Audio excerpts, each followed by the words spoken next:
Hi, today we will study about rational numbers for class 8 part 2, applying closure property in the case of rational numbers with different types of operations. Addition. In this we add two types of rational numbers, then there is answer is also rational number. So rational numbers are closed under additions. Subtraction. When we subtract these two rational numbers, then their difference is also rational numbers. So rational numbers are closed under subtraction. Multiplication.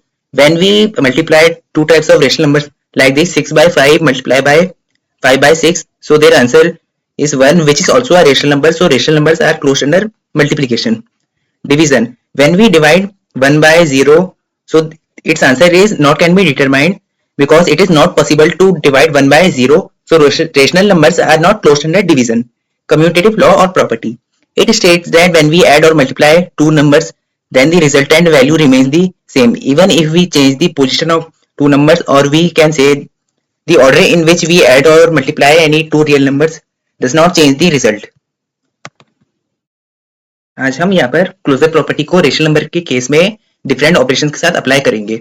जैसे हमने addition में apply किया, यहाँ पे दो rational numbers को 3/8 plus 4/8, तो उनका आंसर 7/8 आया जो एक रेशनल नंबर है, तो इसलिए रेशनल नंबर्स एडिशन केस में क्लोज्ड होंगे. और वहीं सब्ट्रैक्शन में 4/7 माइनस 9/7 किया तो उनका डिफरेंस -5/8 आया, तो रेशनल नंबर्स सब्ट्रैक्शन केस में क्लोज्ड होंगे.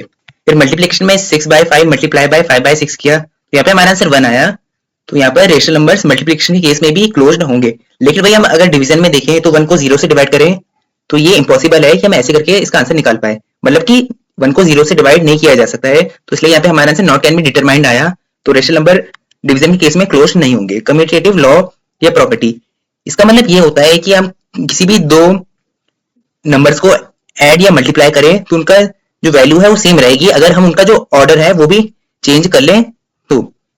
या फिर इसमें ये भी कह सकते हैं हम कि इनका ऑर्डर चेंज करने से इनके आंसर पे भी कोई फर्क नहीं पड़ेगा.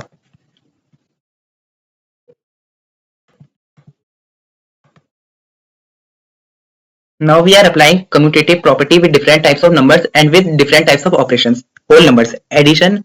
In this we add two numbers, then we change their orders and their answer is same in both the cases. So addition is commutative in the case of whole numbers, and in subtraction we also try the same step, like by changing the orders of both the numbers, then we are seeing that their answer is different. So subtraction is not commutative in the case of whole numbers.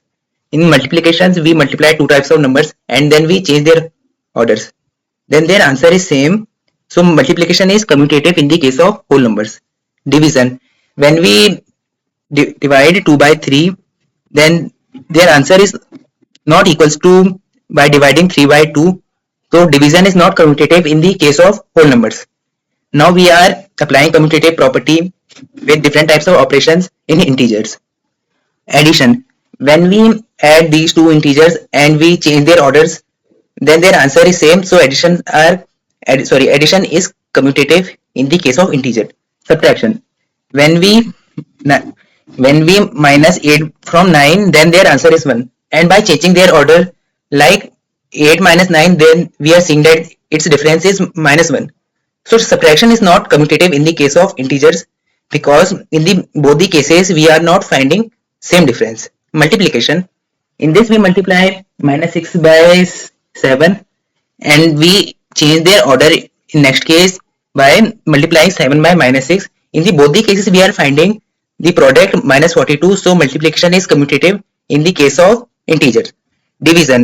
Dividing -8 by 4, we are finding answer -2, but by changing its order, like dividing 4 by -8, we are finding the answer -1 by 2, so division is not commutative in the case of integer. Now we are applying commutative property in the case of rational numbers with different types of operations. Additions. -2 by 5 plus 3 by 5 is equal to 3 by 5 plus bracket -2 by 5. In both the cases we are finding the answer 1 by 5. So addition is commutative in the case of rational number. Subtraction. -5 by 4 minus 8 by 4 is equal to -13 by 4, but we are trying this, I mean that by changing their order in next case, 8 by 4 minus bracket minus 5 by 4 is equal to 13 by 4. In both the cases we are not finding same difference, So subtraction is not commutative in the case of rational number. Here Q denotes that the symbol of rational numbers. Multiplication. We are multiplying two rational numbers like this, and in the next case we are changing their order. In the both the cases we are finding same answer. So multiplication is commutative in the case of rational number. Division. We are dividing two types of rational numbers and we are finding the answer 24/7.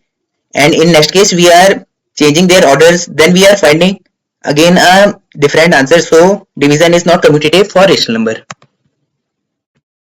Associative property. The associative property is a fundamental principle in mathematics that applies to the operations of addition and multiplication. It states that the way in which numbers are grouped in an operation does not change the result as long as the sequence of the numbers remains the same. अब यहाँ पर हम commutative property को different types of number के साथ और different types of operations के साथ अप्लाई करेंगे. जैसे हमने होल नंबर्स में अप्लाई किया, जैसे एडिशन में दो होल नंबर्स को ऐड किया, फिर उनका सीक्वेंस मतलब उनका ऑर्डर चेंज कर दिया, तब भी हमारा आंसर सेम आ रहा है. तो एडिशन जो है होल नंबर के केस में कम्यूटेटिव है. फिर सब्ट्रैक्शन में भी हमने यही काम किया कि पहले दो होल नंबर्स को माइनस किया, जैसे 5/6 किया, और दूसरे केस में 6 - 5 कर दिया, लेकिन दोनों केस में हमारा आंसर डिफरेंट आ रहा है. तो सब्ट्रैक्शन कम्यूटेटिव नहीं होगा होल नंबर से केस में. फिर मल्टीप्लिकेशन के केस में 8 × 7 किया और 7 × 8 किया, तो दोनों केस में हमारा प्रोडक्ट 56 आ रहा है. तो मल्टीप्लिकेशन कम्यूटेटिव होगा होल नंबर से केस में.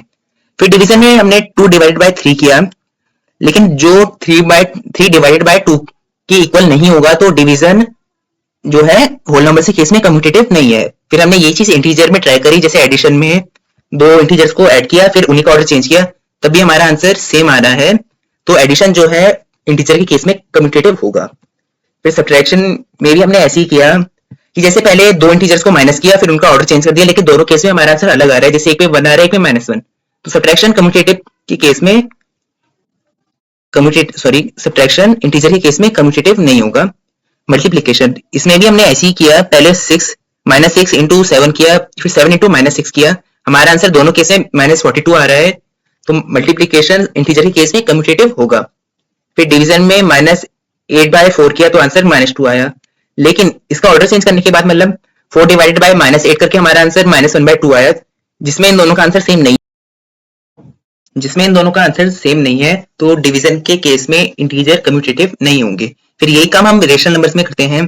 जैसे पहले हमने एडिशन किया दो रेशनल नंबर का, फिर उनका ऑर्डर चेंज किया, तो हमारा आंसर 1/5 आ रहा है. मतलब इन दोनों रेशनल नंबर को मतलब -2/5 + 3/5 किया, और इसका ऑर्डर चेंज करने के बाद यही आंसर आ रहा है. तो एडिशन कम्यूटेटिव के केस में मतलब कि एडिशन जो है रेशनल नंबर के केस में कम्यूटेटिव होंगे. और यहाँ पे क्यू का मतलब रेशनल नंबर होता है, क्योंकि ये रेशनल नंबर का सिंबल है. फिर सब्ट्रैक्शन के केस में भी हमने -5/4 -8/4 किया, तब हमारा आंसर -13/4 आया. लेकिन ये जब हम इसका ऑर्डर चेंज करते हैं, मतलब कि यहाँ पे 8/4 -5/4 किया, तब हमारा आंसर 13/4 आया. तो सब्ट्रैक्शन रेशनल नंबर के केस में कम्यूटेटिव नहीं होगा. फिर मल्टीप्लिकेशन में हमने 6/3 को -2/3 से मल्टीप्लाई किया, फिर -2/3 को 6/3 से मल्टीप्लाई किया, तब हमारा आंसर सेम आएगा दोनों का, -4/3. तो मल्टीप्लिकेशन रेशनल नंबर के केस में कम्यूटेटिव होगा. फिर डिवीजन में हमने 8/3 / 7/9 किया, तब हमारा आंसर आया 24/7. फिर 7/9 / 8/3 किया, तो हमारा आंसर आया 7/24. फिर यहाँ पर दोनों का आंसर सेम नहीं है, तो डिवीजन के केस में रेशनल नंबर कम्यूटेटिव नहीं होंगे. एसोसिएटिव प्रॉपर्टी एक मैथ्स का फंडामेंटल प्रिंसिपल है.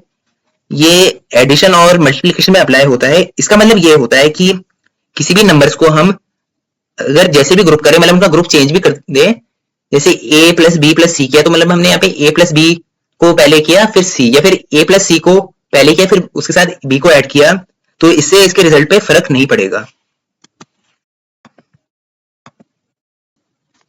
Now we are applying associative property in the case of whole numbers with different types of operations.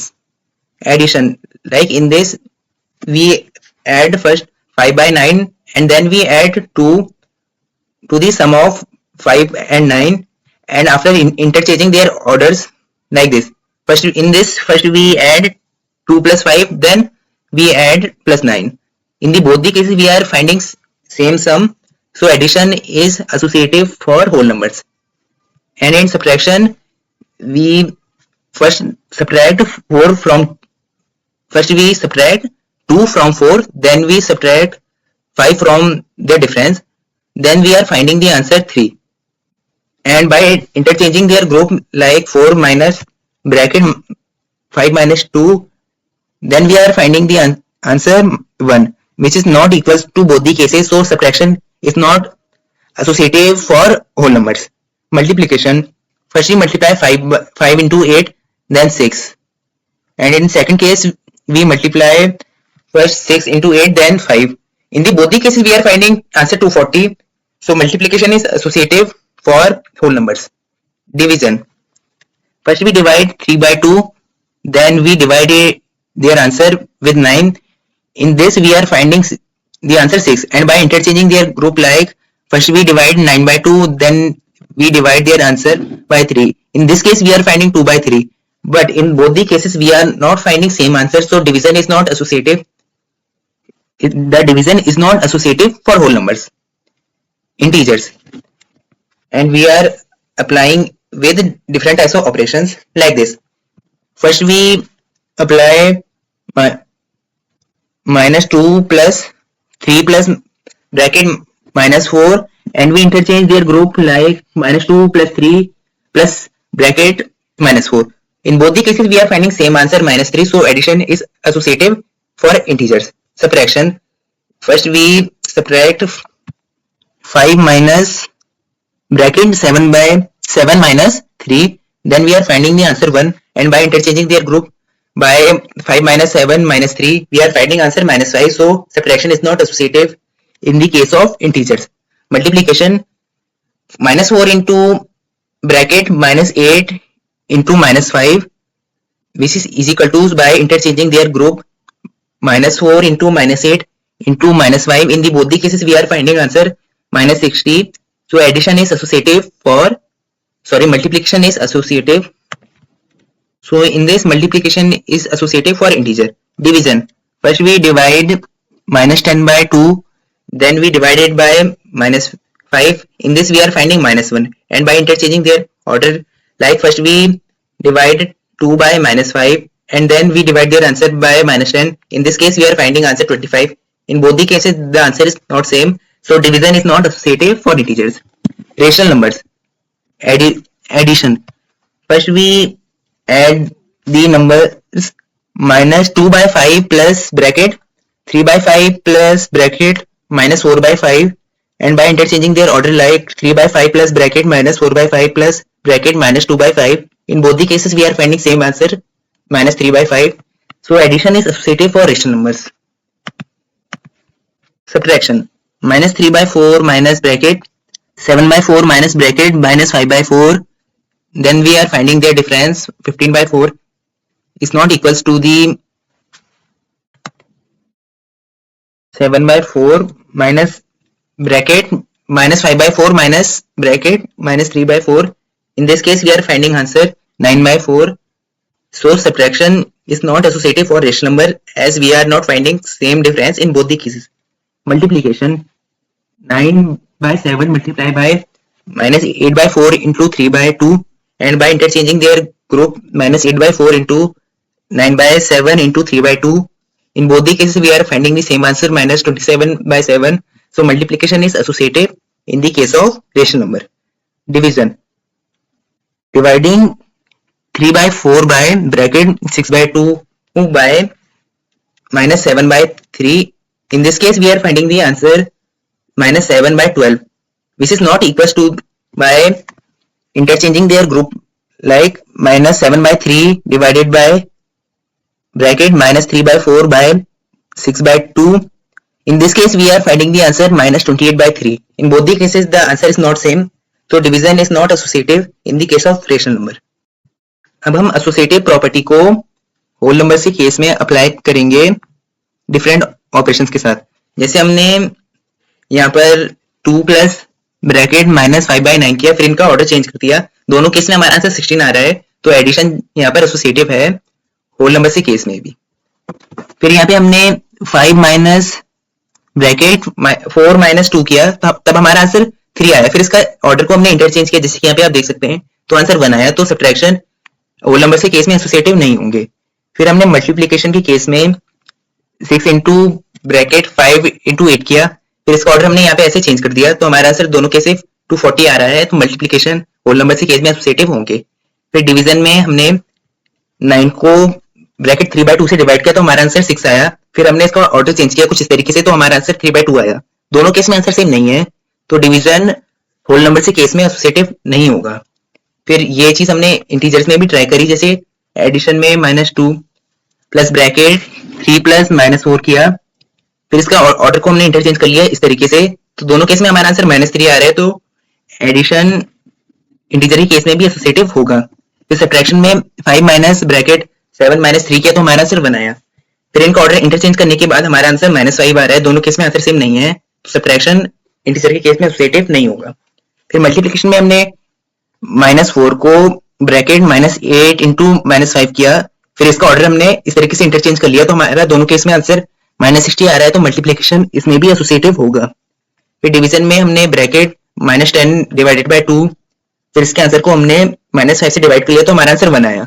लेकिन इसका ऑर्डर इंटरचेंज करने के बाद इसका आंसर 25 आ रहा है, तो ये मतलब कि डिवीजन इंटीजर के केस में एसोसिएटिव नहीं हो रहा। फिर ये हमने रेशनल नंबर में ट्राई किया डिफरेंट ऑपरेशंस के साथ। पहले एडिशन में -2/5 प्लस ब्रैकेट 3/5 प्लस ब्रैकेट -4/5, तब हमारा आंसर -3/5 आया। फिर इसका ऑर्डर इंटरचेंज करने के बाद ही हमारा आंसर -3/5 आया, तो एडिशन एसोसिएटिव के केस में रेशनल नंबर पे अप्लाई करेगा। फिर सब्ट्रैक्शन में हमने -3/4 माइनस ब्रैकेट 7/4 माइनस ब्रैकेट -5/4 किया, फिर इसका आंसर 15/4 आया। लेकिन इसका ऑर्डर इंटरचेंज करने के बाद हमारा आंसर 9/4 आ रहा है, दोनों केस में आंसर सेम नहीं है, तो ये मतलब कि सब्ट्रैक्शन रेशनल नंबर के केस में एसोसिएटिव नहीं होगा। फिर मल्टीप्लिकेशन में हमने 9/7 को ब्रैकेट -8/4 इंटू 3/2 किया, तभी हमारा आंसर 27/2 आया। फिर इसका ऑर्डर इंटरचेंज करने के बाद भी आंसर सेम आया, तो मल्टीप्लिकेशन रेशनल नंबर के केस में एसोसिएटिव है। फिर डिवीजन में हमने 3/4 को 6/2 डिवाइडेड बाय -7/3 से डिवाइड किया, तब हमारा आंसर आया -7/12। लेकिन इसका ऑर्डर इंटरचेंज करने के बाद हमारा आंसर आया -28/3। दोनों केस में आंसर सेम नहीं है, तो डिवीजन एसोसिएटिव नहीं होगा रेशनल नंबर के केस में। Now you can try these questions, and there are some important notes. Rational numbers are closed under the operations of addition, subtraction, and multiplication. The operation addition and multiplication are commutative for rational number and associative for rational numbers. The rational number 0 is the additive identity for rational numbers. The rational number 1 is the multiplicative identity for rational numbers. Distributive of rational numbers for all rational numbers a, b, and c. A bracket b plus c is equal to ab plus ac, and a bracket b minus c is equal to ab minus ac. Between any two given rational numbers, there are countless rational numbers. The idea of mean helps us to find rational number between two rational numbers. अब यहाँ पे जैसे मैंने कुछ question दिए हैं, इन्हें आप ट्राई कर सकते हैं, फिर इसका आंसर मुझे कमेंट्स में भेजिएगा। फिर यहाँ पे मैंने कुछ इंपॉर्टेंट नोट्स लिखे हैं, जैसे कि रेशनल नंबर जो है एडिशन सब्ट्रैक्शन के केस में क्लोज्ड होते हैं, मतलब यहाँ पे इन पे क्लोजर प्रॉपर्टी अप्लाई होती है। फिर यहाँ पे एडिशन और मल्टीप्लिकेशन कम्यूटेटिव और एसोसिएटिव होते हैं रेशनल नंबर्स के लिए, और रेशनल नंबर 0 जो है एडिटिव आइडेंटिटी है रेशनल नंबर्स के लिए, और 1 मल्टीप्लिकेटिव आइडेंटिटी है रेशनल नंबर्स के लिए। फिर यहाँ पे जैसे डिस्ट्रीब्यूटिव ऑफ रेशनल नंबर्स दी गई है, जैसे ए बी और सी, फिर ए ब्रैकेट बी प्लस सी करें तो उसका आंसर यहाँ पे ए बी प्लस ए सी आएगा। फिर यहाँ पे ए ब्रैकेट बी माइनस सी करें तो ए बी माइनस ए सी आएगा। और यहाँ पे दो रेशनल नंबर के बीच में काउंटलेस रेशनल नंबर्स हो सकते हैं, मतलब इनफिनाइट रेशनल नंबर्स हो सकते हैं। अब इससे हम ये फाइंड कर सकते हैं कि दो रेशनल नंबर्स के बीच में कितने नंबर्स आते हैं, या फिर हम कितने निकालना चाहते हैं। यहाँ पे जैसे हमें 5 निकालना चाहते हैं तो इस तरीके से हम निकाल सकते हैं। Thank you, hope you like my explanation. Please like, share and subscribe to our channel.